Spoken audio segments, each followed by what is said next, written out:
March 1935, diplomatic dispatches arrived at embassies across Europe and America carrying an unusual request from Reza Shah Pahlavi, the Iranian monarch who had seized power through a military coup 14 years earlier and had spent the intervening years attempting to transform his ancient country into a modern nation-state that could stand as an equal with Western powers, rather than remain a colonial plaything divided between British and Russian imperial ambitions. The request was simple but startling, demanding that henceforth all foreign governments, newspapers, and international organizations refer to his country not as Persia, the name by which the Western world had known it since the time of the ancient Greeks, but by its endogenous name, Iran, a term that meant land of the Aryans and had been used internally for centuries, but remained unfamiliar to most foreigners who associated the region with Persian carpets, Persian cats, and the exotic romanticism of ancient empires. The decision shocked Iranian intellectuals and citizens who saw the abandonment of the name Persia as severing the connection to Cyrus the Great, Darius, and the Achaemenid Empire that had ruled half the known world, while the Shah insisted it was necessary to break free from Orientalist perceptions that portrayed Persia as decadent, backward, and defined by harems and luxury rather than the modern sovereign nation he was determined to build through industrialization, secularization, and nationalist pride. The name Persia had originated with the ancient Greeks who encountered the Achaemenid Empire in the 6th century before Christ, when Cyrus the Great had unified the Median and Persian peoples to create an empire stretching from the Indus River to the Mediterranean Sea.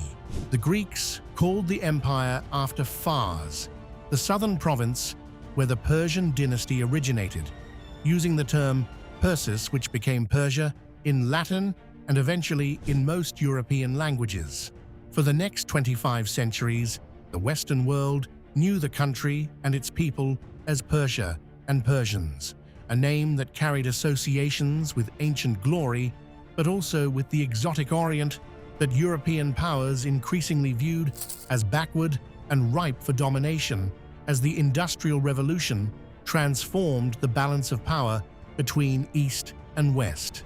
But the people living in the region had never called their country Persia, using instead the term Iran, derived from the ancient word Aryanam, meaning land of the Aryans, referring to the Indo-European peoples who had migrated to the Iranian plateau in the 2nd millennium before Christ. The term Iran appeared in ancient texts and inscriptions, was used by the Sassanid Empire that ruled from the 3rd to 7th centuries, and remained in common use internally even as foreign powers continued referring to the country as Persia. This created a duality where the country had two names, one used by its own people and another imposed by outsiders, a situation that reflected the broader reality of a civilization that had survived for millennia while being repeatedly conquered, invaded, and defined by foreign powers. By the 19th century, the country that had once dominated the ancient world had become a weak state caught between two expanding empires, with Britain controlling India to the east and seeking to protect approaches to its crown jewel, while Russia expanded south from the Caucasus seeking warm water ports and greater influence in Central Asia. Persia became a buffer state where British and Russian agents competed for influence, bribing officials, securing economic concessions, and treating the country as a chessboard where great powers maneuvered rather than as a sovereign nation with its own interests and dignity. The Qajar dynasty that ruled Persia from 1789 to 1925 proved weak and corrupt, granting concessions to foreign companies that extracted the country's resources while ordinary Persians received little benefit, most notoriously the tobacco concession of 1890 that gave a British company monopoly control over Persian tobacco production and sales, triggering protests that forced the concessions' cancellation but demonstrated how foreign powers viewed Persia as territory to be exploited. The discovery of oil in 1908 made the situation worse, as the Anglo-Persian Oil Company, controlled by the British government, extracted vast petroleum resources while paying minimal royalties to the Persian state, enriching Britain's Royal Navy, which converted its fleet from coal to oil while Persia remained impoverished. The Constitutional Revolution of 1905 to 1911 attempted to limit royal power and establish democratic governance, creating Persia's first parliament and constitution. But the movement was crushed with Russian military assistance as the Qajar Shah reasserted control with foreign backing. World War I brought further humiliation, as British, Russian and Ottoman forces fought across Persian territory despite the country's declared neutrality, treating Persia as a battleground while ignoring its sovereignty and causing widespread famine that killed hundreds of thousands as armies requisitioned food supplies and disrupted agriculture. By 1921, Persia was on the verge of disintegration, with the central government controlling little beyond Tehran, while tribal leaders, separatist movements, and foreign-backed forces controlled provinces and threatened to tear the country apart. It was in this desperate situation that Reza Khan, a military officer commanding the Persian Cossack Brigade, launched a coup on February 21, 1921,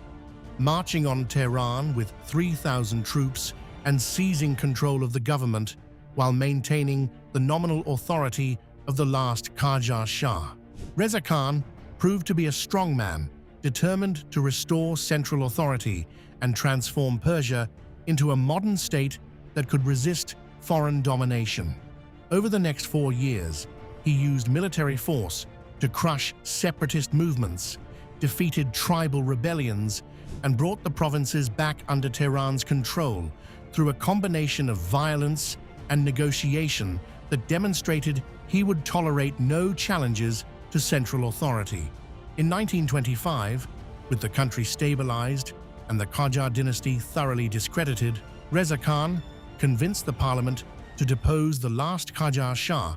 and establish a new dynasty with himself as Reza Shah Pahlavi, becoming the first Shah of a new royal house that would rule until 1979. Reza Shah embarked on an ambitious modernization program modeled on Mustafa Kemal Ataturk's transformation of Turkey, believing that Persia could only become strong and sovereign by adopting Western technology, education, and governance, while rejecting the religious traditionalism and tribal structures that he blamed for the country's weakness. He built railways, including the Trans-Iranian Railway that connected the Persian Gulf to the Caspian Sea, constructed roads and modern infrastructure, established the first modern university in Tehran, sent students abroad for education, and created a centralized bureaucracy that could administer the country effectively rather than relying on local power brokers. The Shah's modernization campaign extended to social and cultural reforms that challenged traditional Islamic practices and tribal customs, banning the veil for women. In 1936, in an attempt to force Westernization and break the power of conservative religious authorities, requiring men to wear Western-style clothing and hats rather than traditional dress, and promoting Persian nationalism that emphasized pre-Islamic heritage and Aryan racial identity over Islamic civilization. These policies created resentment among religious conservatives and traditional communities who saw them as attacks on Islam and Persian culture. But Reza Shah believed that only radical transformation could save the country from continued foreign domination. It was in this context of aggressive modernization and nationalist assertion that Reza Shah decided in 1935 to change the country's official name from Persia to Iran, a decision influenced by several factors that reflected both internal politics and international considerations. The immediate trigger came from Persian diplomats and intellectuals who had been advocating for the change, arguing that the name Persia carried colonial and Orientalist connotations that portrayed the country as exotic, backward, and defined by its ancient past, rather than its modern aspirations. The German ambassador to Persia, who maintained close relations with the Shah's government as Germany sought to expand influence in the region and counter British and Soviet power, reportedly encouraged the name change as part of a broader campaign to emphasize Aryan racial identity that aligned with Nazi ideology's emphasis on Aryan supremacy. While there is no evidence that Reza Shah was motivated by Nazi racial theories, the fact that Germany was actively courting Persia and that the term Iran emphasized Aryan heritage made the proposal attractive to a ruler seeking to assert national pride and distinguish his country from the Arab world and the broader Islamic civilization. In March 1935, Reza Shah's government sent formal notifications to all foreign governments requesting that they henceforth refer to the country exclusively as Iran rather than Persia, explaining that Iran was the name the people had always used internally and that continuing to use Persia represented a form of colonial nomenclature that denied the country's right to define its own identity. The League of Nations was notified. Embassies updated their records, and newspapers around the world reported on the unusual decision by a country to abandon a name that had been used for thousands of years in favor of a term that most Westerners had never heard. The reaction within the country was mixed, with nationalist supporters of the Shah praising the decision as an assertion of sovereignty and a break with colonial humiliation, while intellectuals, poets, and historians mourned the loss of a name that connected the country to its glorious past and the civilizational achievements of Cyrus, Darius, and the Persian Empire. For many educated Persians, the name Persia evoked pride in ancient accomplishments, including the first declaration of human rights, the sophisticated bureaucracy and road system of the Achaemenid Empire, and the cultural achievements of Persian poetry, architecture, and science that had flourished for millennia. And abandoning that name felt like cutting ties with a legacy that defined who they were. Foreign reactions ranged from confusion to compliance, with most governments accepting the change as a matter of diplomatic courtesy, while newspapers and popular discourse continued using Persia for years as the more familiar term gradually gave way to Iran.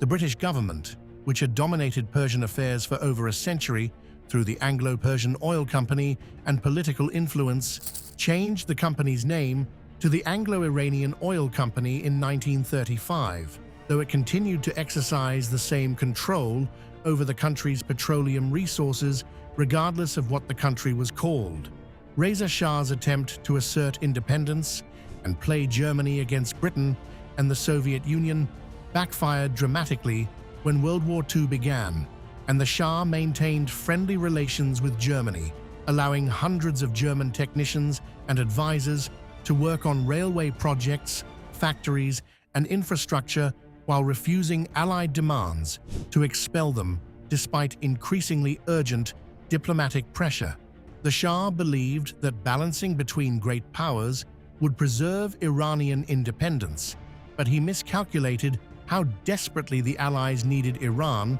once Germany invaded the Soviet Union in June 1941, transforming the strategic calculus overnight and making Iran's neutrality intolerable to powers fighting for survival. In August 1941, British and Soviet forces invaded Iran from multiple directions simultaneously, demonstrating that changing the country's name had done nothing to change the reality that great powers would violate Iranian sovereignty whenever they deemed it necessary for their strategic interests. Soviet forces poured across the northern border, while British and Indian troops advanced from Iraq, overwhelming Iranian resistance within days as the modernized army that Reza Shah had built proved incapable of resisting two great powers attacking in coordination. The invasion forced Reza Shah to abdicate on September 16, 1941, in favor of his young son, Mohammad Reza Pahlavi, who would rule as a weaker monarch controlled by foreign powers until the 1979 revolution, while Allied forces occupied the country and converted it into a supply corridor. The Anglo-Soviet occupation transformed Iran into what Winston Churchill called the Persian corridor, using the Trans-Iranian Railway that Reza Shah had built to supply the Soviet Union with military equipment, vehicles, and supplies that helped defeat Germany.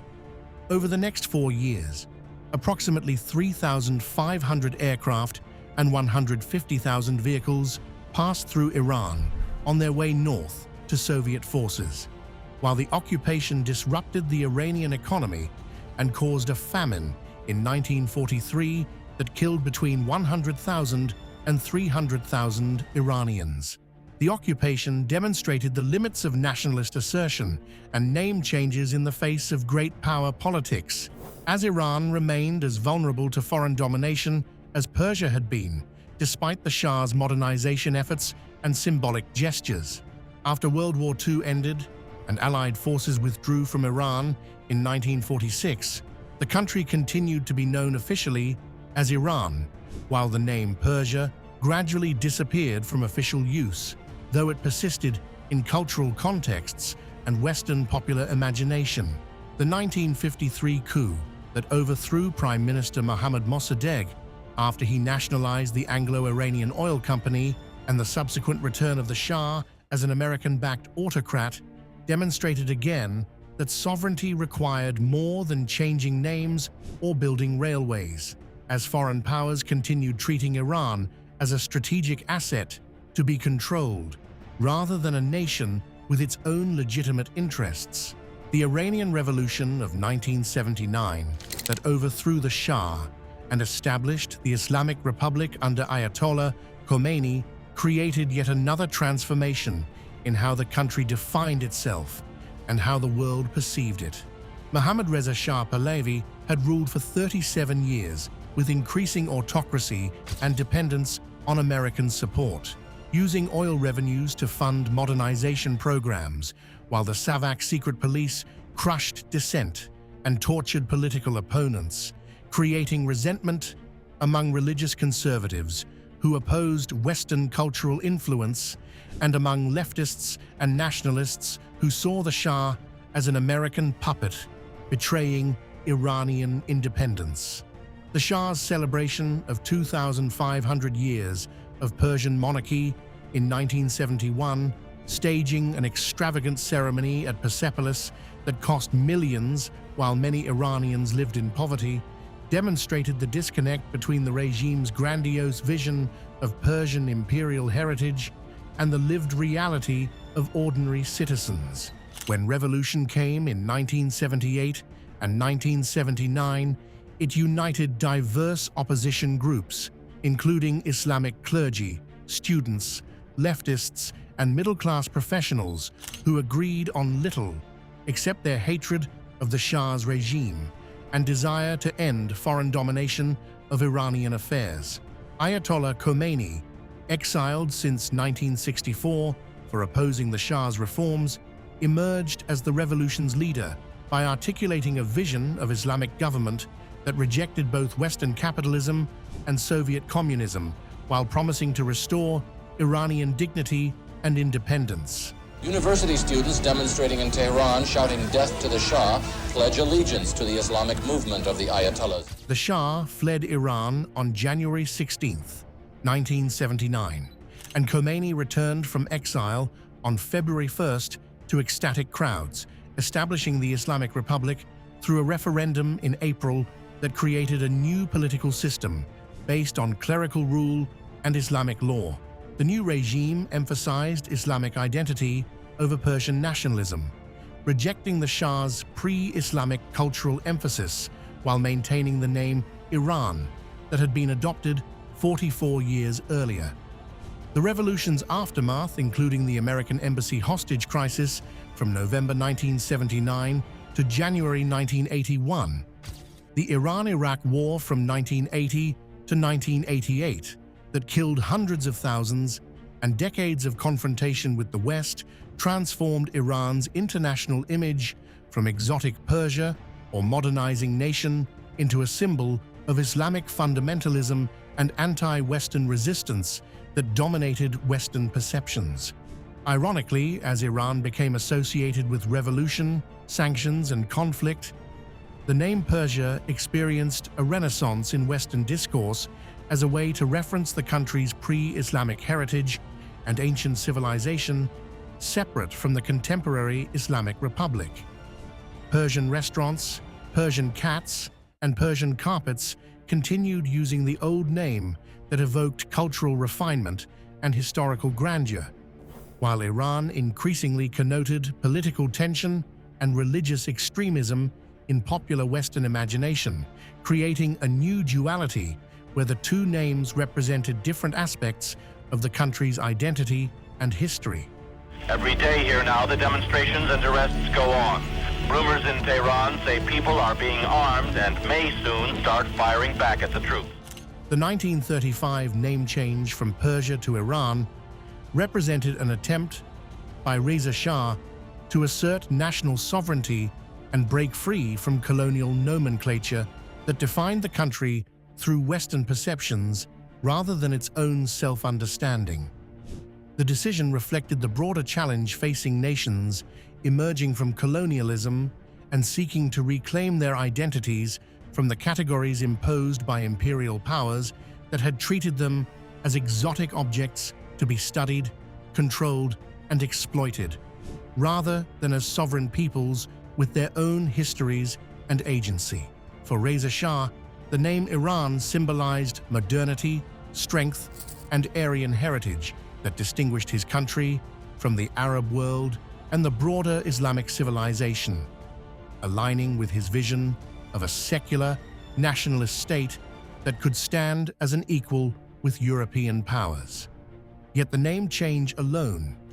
could not transform the underlying realities of power and vulnerability that made Iran subject to foreign intervention, regardless of what it called itself. The 1941 Anglo-Soviet invasion, just 6 years after the name change, the 1953 coup that destroyed Iranian democracy, and decades of great power meddling in Iranian affairs demonstrated that sovereignty required more than symbolic gestures, that true independence demanded economic strength, political legitimacy, and the ability to resist foreign pressure through unity and capability rather than through assertions of dignity that powerful nations could simply ignore when their interests demanded intervention. The duality between Persia and Iran continues to reflect tensions within the country and in how outsiders perceive it, with Persia evoking nostalgia for ancient empires and cultural achievements,